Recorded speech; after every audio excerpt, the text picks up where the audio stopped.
Can you spot the difference? The LEC, LCK, and LPL have all played a few rounds. Waiting on you, LCS. So we wanted to take a look at any differences, similarities between the regions. And to do that, we welcome in Emily Rand from the West Coast. Emily, let's see if we can get a feel for each region's priorities and strats after only a week. First, the LCK. Their top picks are Urgot, Galio, Sion, Tahm Kench, and Rakan. Seems they go for tanky survivability. Yeah, so you're going to see a lot of Urgot and Sion in every region. I believe they're going to come up again, definitely Urgot, because he was 100% pick ban in Europe as well, or in Europe just generally.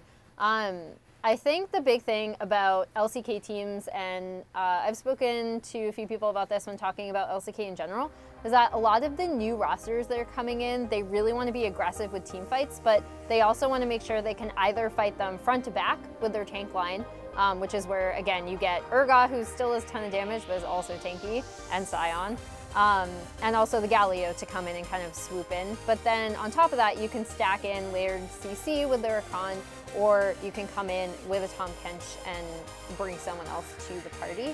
I think a lot of these allow for, especially the teams that we're seeing be successful, run compositions that are maybe a little bit easier to execute because they're not necessarily relying on individual picks, and they're also coming together and fighting together, which is something that we saw from Griffin last year when they came in. We also saw from the Freaks in how they liked to layer CC with the Galio and their Rakan last year as well.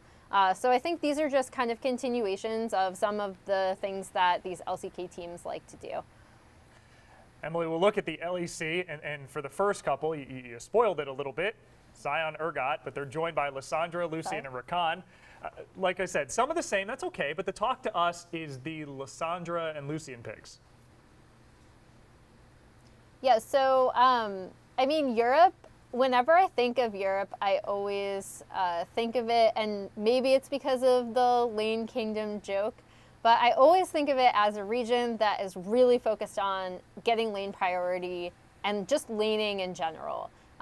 Be that having strong lanes from the get-go or being able to affect the side lanes, which is why I think you see teams kind of leaning towards the Lissandra, even though she obviously didn't have 100% win rate. I believe it was 50-50.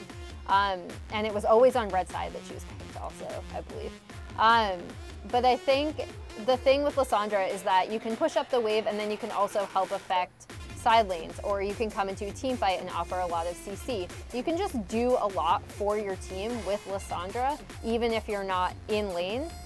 So I think that's huge. And then also Lucian is just a really strong laning pick. So if he's available, I think a lot of European ADCs or maybe some mid laners are going to kind of favor him. Emily, we'll close this out with some LPL talk. We had the most deviation there, Urgot again, but joined by Kaisa, Alistar, Sejuani, and Tahm Kench. What's going on in the LPL? So one thing I think is always like really funny about China is that whenever there's like a really standard meta being played, they're like, nah, we're gonna play whatever we want. And then when stuff like last year happened, when the bot lane opened up, you had almost every single Chinese team just playing traditional AD carries with Ezreal and Kaisa. So I just think it's funny that whenever you expect the LPL to do one thing, they just always defy our expectations regardless. I do think a lot of these teams, they still love Kaisa. They still love to have these really insane, long, drawn-out team fights. I mean, I don't always want to lean into that Chinese aggression joke, but I do think that there is something to be said about how so many of these Chinese teams really love to fight.